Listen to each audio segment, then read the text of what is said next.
तो hello everyone, मैं रवि एक बार फिर आप सभी का स्वागत करता हूं टारगेट सेमेस्टर के ऑनलाइन प्लेटफॉर्म पे। जैसे कि आप सभी पता था कि हम लोग जूलॉजी वाले पोर्शन में वो अपनी पूरी टॉपिक हम लोग डिस्कस कर लिए अपने सारथी बैच में।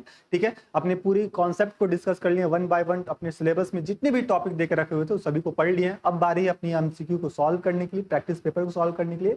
और जाहिर सी बात ये ध्यान देने के लिए कि भैया कौन से टॉपिक सबसे ज्यादा वेटेज रखते हैं अपने एग्जाम में आने के लिए। ठीक है, तो इसी तरह आप आज हम लोग जो 8 यूनिट देकर रखा हुआ है उस 8 यूनिट के टॉप 25 टॉपिक लेकर आए हैं जो कि आपके एग्जाम के लिए काफी ज्यादा इंपॉर्टेंट होगा। ये ऐसे 25 टॉपिक है जहां से हर साल एग्जामिनर क्वेश्चन आपसे पूछ रहा होता है, चाहे वो एमसीक्यू मोड में एग्जाम हो या फिर आपका डिस्क्रिप्टिव मोड में एग्जाम हो। तो चलिए वन बाय वन करते हुए हम लोग 8 यूनिट का इंपॉर्टेंट टॉपिक देखते हैं। सर कौन कौन से टॉपिक पढ़ के जाएंगे जहां से आपको एग्जामिनर हर साल क्वेश्चन पूछेगा और आप उसको करके आओगे।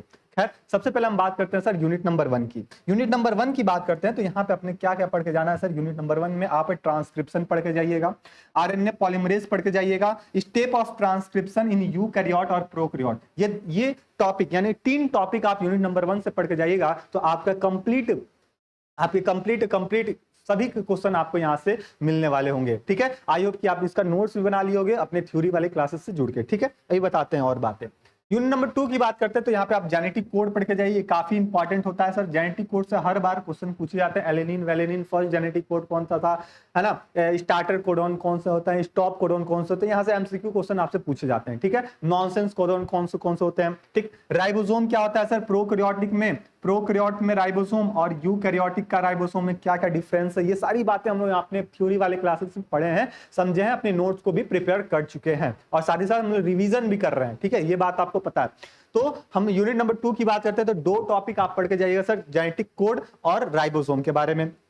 फिर बात करें सर यूनिट नंबर 3 की तो यूनिट नंबर 3 में आप जीन एक्सप्रेशन पढ़ के जाइए सर। किसके बारे में, प्रोकैरियोट में। सर प्रोकैरियोटिक में जीन का एक्सप्रेशन कैसे होता है ये काफी ज्यादा इंपॉर्टेंट है। उससे भी ज्यादा इंपॉर्टेंट आप कैपिंग पढ़ के जाइए, यहां से एकदम क्वेश्चन मिलेगा। स्पाइसिंग पढ़ के जाएगा, ठीक है, स्पाइसिंग, टेलिंग, कैपिंग, ठीक है, इंट्रॉन का एडिंग, एक्सॉन का निकलना, ये सब स्पाइसिंग में बात किए थे सर। आरएनए एडिटिंग, ये चीज पढ़ के जाइएगा। तो ये यानी कि यूनिट नंबर 3 में आपको 3 टॉपिक पढ़ के जाना है जो कि आपके लिए काफी ज्यादा इंपॉर्टेंट होगा और यहां से क्वेश्चन पूछे जाएंगे, चाहे वो आपके आरएनए एडिटिंग से पूछे जाए, स्पाइसिंग से पूछे जाए, कैपिंग से पूछे जाए या फिर आपका आरएनए जीन एक्सप्रेशन से क्वेश्चन पूछे जाए।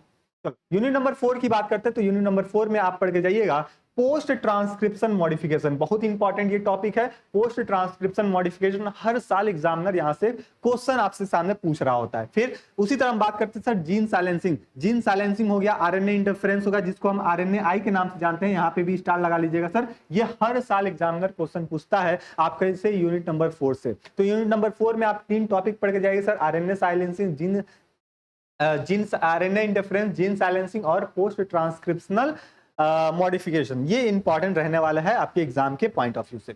इसी तरह यूनिट नंबर 6 की बात करते हैं तो यूनिट नंबर 6 में आप एक टॉपिक पढ़ के जाइए सर, क्या, प्रिंसिपल और एप्लीकेशन किसका, माइक्रोस्कोप का। तो यहां से आप बात करो सर एमसीक्यू के क्वेश्चन 2 से 3 क्वेश्चन पूछे जाते हैं आपके एमसीक्यू में। और अगर डिस्क्रिप्टिव मोड की बात करते हैं तो डिस्क्रिप्टिव में आपको क्या कहते हैं सर 3 नंबर का यहाँ पे क्वेश्चन देखने को मिल जाता है, चाहे उसके प्रिंसिपल की बात की जाए, चाहे माइक्रोस्कोप की एप्लीकेशन की बात की जाए, यहां से क्वेश्चन आपसे पूछे जाते हैं। तो पूछे जाते हैं यूनिट नंबर 5 का।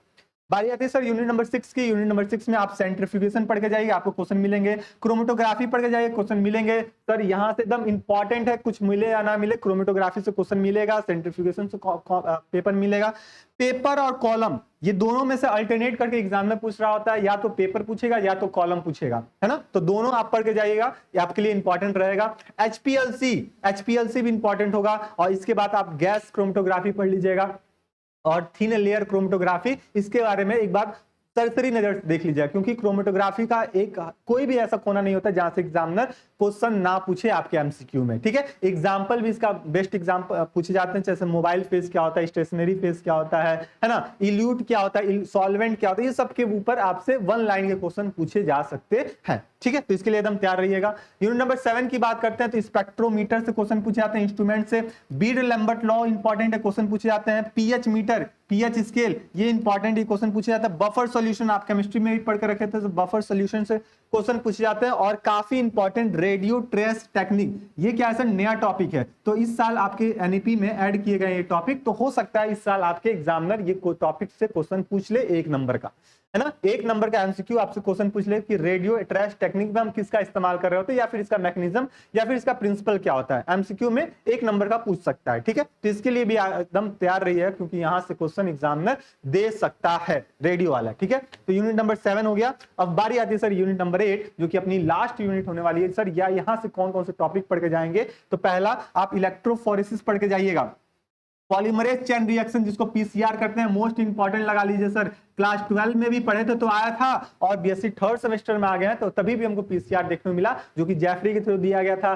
ठीक है, एग्जामिन करने के लिए, तो ये सब इंपॉर्टेंट होता है, इसकी पूरी स्टेप पूछी जाती हैं, आप पूरी स्टेप, इसकी सीक्वेंस में 6 से 7 स्टेप होता है, उसको आप देख लीजिएगा। ठीक, डीएनए फिंगरप्रिंटिंग, डीएनए फिंगरप्रिंटिंग से भी क्वेश्चन पूछे जाते हैं, इंपॉर्टेंट है। माइक्रो इंजेक्शन क्या होता है, और एक माइक्रो इंजेक्शन। ठीक है, फिर वेस्टर्न ब्लॉटिंग, वेस्टर्न ब्लॉटिंग हो गया, इसके साथ साथ आपके नॉर्दर्न ब्लॉटिंग हो जाते हैं, नॉर्दर्न ब्लॉटिंग हो जाते हैं, और आपके सदर्न ब्लॉटिंग हो जाते हैं। तो ये चीज आपकी इंपॉर्टेंट है, यहां से एमसीक्यू पूछे जा सकते हैं कि डीएनए को एग्जामिन करना है तो किस ब्लॉटिंग के माध्यम से करेंगे, प्रोटीन की एग्जामिन करना है तो किस ब्लॉटिंग से करेंगे, और आपके आरएनए को करना है तो किससे करेंगे। आपको एक ट्रिक बताते हैं स्नोफॉल करके, ठीक है, तो वहां से आप इसको ट्रिक से याद कर सकते हो। तो ये अपनी पूरी कंप्लीट 8 यूनिट है, जो कि आपको यहाँ से हर यूनिट का 2 से 3 टॉपिक, जो कि मोस्ट ट्रेंडिंग टॉपिक रहता है, वहां से क्वेश्चन पूछता है एग्जामिनर, वो आपको बता दिए। अब देखो, अब ध्यान से सुनना बारी बात को मेरे, कि भैया अभी तक आपकी तैयारी नहीं हुई है, थ्योरी कंप्लीट नहीं है, भैया हमको समझ में नहीं आ रहा है क्या पढ़ें क्या नहीं पढ़ें, तो ये क्या क्या पढ़ना है वो तो टॉपिक बता दिए, लेकिन कहां से पढ़ें, मेन मुद्दा ये है कि कहां से पढ़ें, कैसे पढ़ें। तो आप टारगेट गुरुकुल मोबाइल ऐप को डाउनलोड कीजिए, सारथी बैच से ज्वाइन हो जाइएगा, जहां पे आपको एनईपी बीएससी 3rd सेमेस्टर के नाम से ये बैच मिल जाएगा। आपको कंप्लीट एकदम कंप्लीट सिलेबस आपको बताया जा रहा है, जहां पे अगर ये क्लास अगर बैच वाले बच्चे देख रहे हैं उनको पता है सर, यहाँ पे हमने जूलॉजी, बॉटनी, केमिस्ट्री तीनों का पोर्शन हम लोग खत्म कर चुके हैं। अब हम लोग का रिवीजन का मोड स्टार्ट हो चुका है, यानी कि रिवीजन हम लोग एमसीक्यू कर रहे हैं और अपने थ्योरी वाले क्वेश्चन को कर रहे हैं। ठीक है, आपको यहाँ पे फिजिक्स हो गया, केमिस्ट्री हो गया, जूलॉजी हो गया, बॉटनी हो गया, मैथ्स हो गया, ये सभी के सभी टॉपिक्स आपको सिलेबस आपके सब्जेक्ट का इसी बैच में आपको मिलने को मिल जाएगा। सर इसमें फीचर्स क्या है, सर थ्योरी क्वेश्चन आपको मिलेंगे, क्लासेस मिलेंगे, नोट्स पीडीएफ मिलेंगे ऐप में ही, है ना, इंपॉर्टेंट एमसीक्यू, शॉर्ट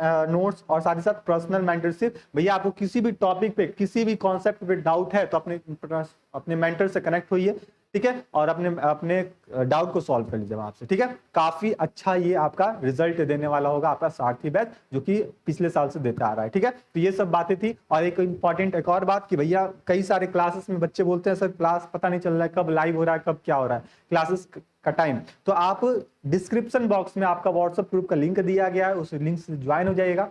ठीक है, सारथी फॉर बीएससी 3rd सेमेस्टर के नाम से होगा, जिसमें आपको कंप्लीट इंफॉर्मेशन, कंप्लीट अपडेट आपको मिल रहा होगा आपके क्लास के रिगार्डिंग, कि सर कब क्लास लाइव हो रहे हैं, कब क्लास में प्रैक्टिस की जा रही है, या फिर कल हम किसका प्रैक्टिस करने वाले हैं, ये सारी इंफॉर्मेशन आपको वहां पे ग्रुप में मिल जाएगा। तो मेक श्योर कि सभी बच्चे अपने अपने ग्रुप में ज्वाइन हो जाइएगा, ठीक है, जिसमें आपको टाइमली इंफॉर्मेशन मिलते रहे। तो यही बताना था। आई थिंक कि आपकी सारी डाउट्स यहाँ पे सॉल्व हो गई होंगी, किसी प्रकार कोई दिक्कत परेशानी नहीं होगा। तो मिलते हैं हम लोग अपने नेक्स्ट क्लास में, तब तक के लिए स्टे रहिएगा, मस्त रहिएगा, अपनी तैयारी को और मजबूत करते रहिएगा। धन्यवाद।